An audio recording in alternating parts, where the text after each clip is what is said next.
Yo, what's up, you guys? Teddy Striker here, and IRC 303, Ian Garry Machado did beat Michael Venom Page.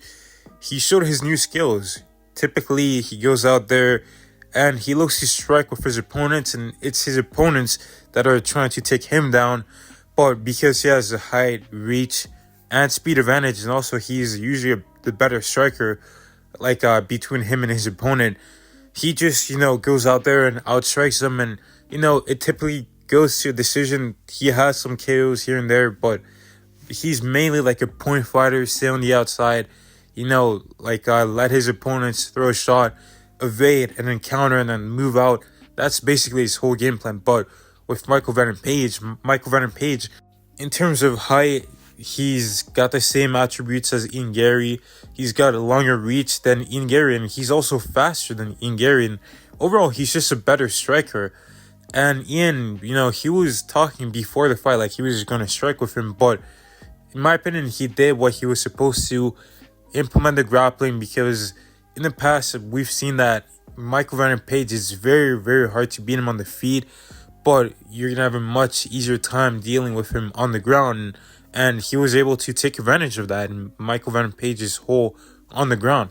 And Ian Garry actually almost submitted Michael Venom Page. And, after this fight, it wasn't exciting, but it got me thinking, like, this guy could actually become a future champion one day. And the best thing about someone like Ian Garry isn't necessarily, like, his skills, like his speed, his power, or anything like that.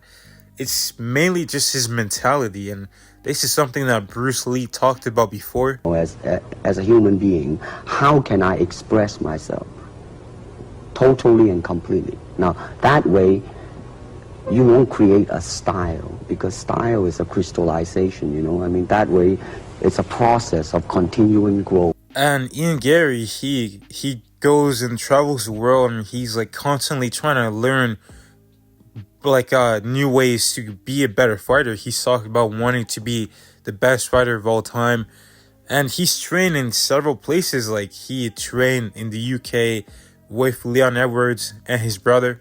And Leon isn't just the best welterweight on the planet, he's probably the best striker in the welterweight division. And he's gone out there, learned from him, taking some things from their camp. He's also trained with Shavkat Rakhmonov and Gilbert Burns and a whole bunch of other fighters at Sanford MMA, with Henry Hoof, who's obviously a great kickboxing coach. He also briefly trained with Conor McGregor. They had a sparring session, and I'm sure Conor McGregor gave him a whole bunch of things to think about and to add onto his game to become a better fighter. And right now, he's training with Charles Oliveira and Damian Maia, working on his Brazilian Jiu-Jitsu skills, and it showed in the Michael Venom Page fight.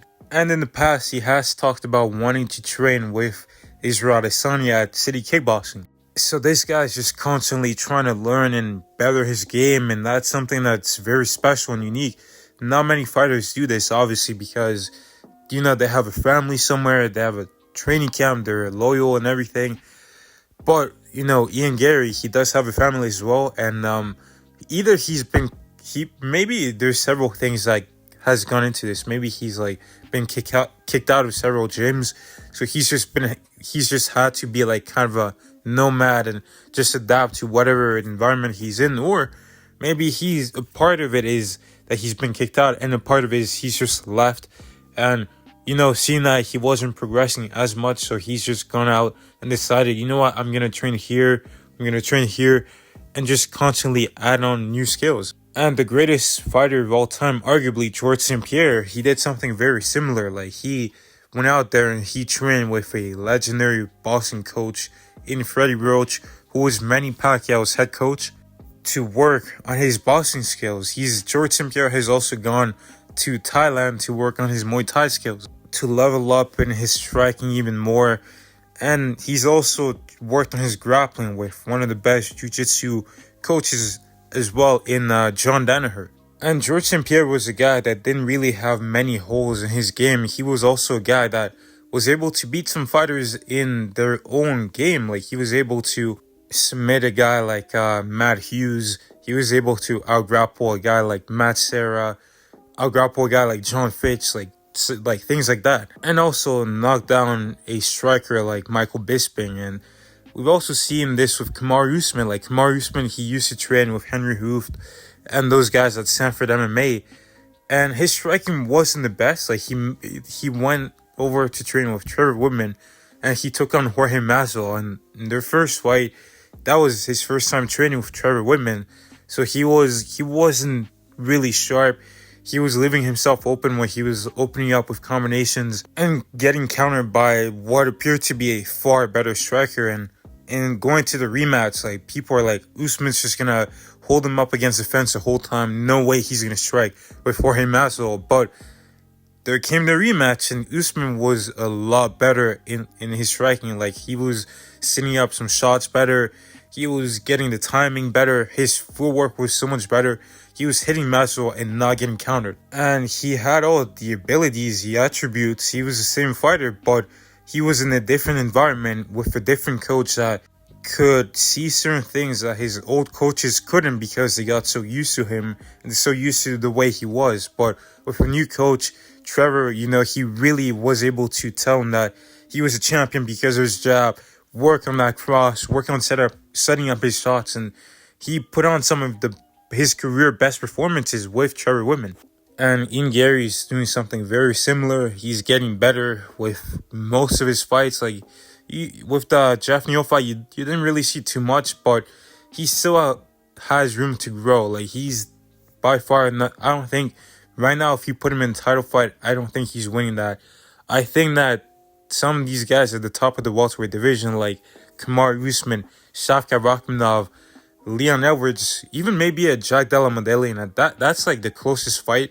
But I feel like outside of that, he's losing those other fights right now. But he's getting better. He's working on his skills. The skills that I think that he needs to focus on right now is his boxing defense, his boxing offense, and mainly just his counter punching. Because in that Jeff Neal fight, Jeff Neal was able to get in that range and get in Ian Garry's face and land some shots on him. And if he goes out there against a guy like Kamaru Usman, a Shavkat Rakhmonov, or a Jack Della Maddalena, guys who are going to put the pressure on him, stay in his face, he's going to need to do something to get them off of him. With a guy like Jack Della, he's going to have the grappling advantage, because Jack Della, he doesn't have the best grappling in the weight class, whereas Usman and Shavkat, they're a lot better grapplers than Ian Garry. So he's going to need to be careful. But if he's able to put some counter punches and work on his defense, he could be a champion.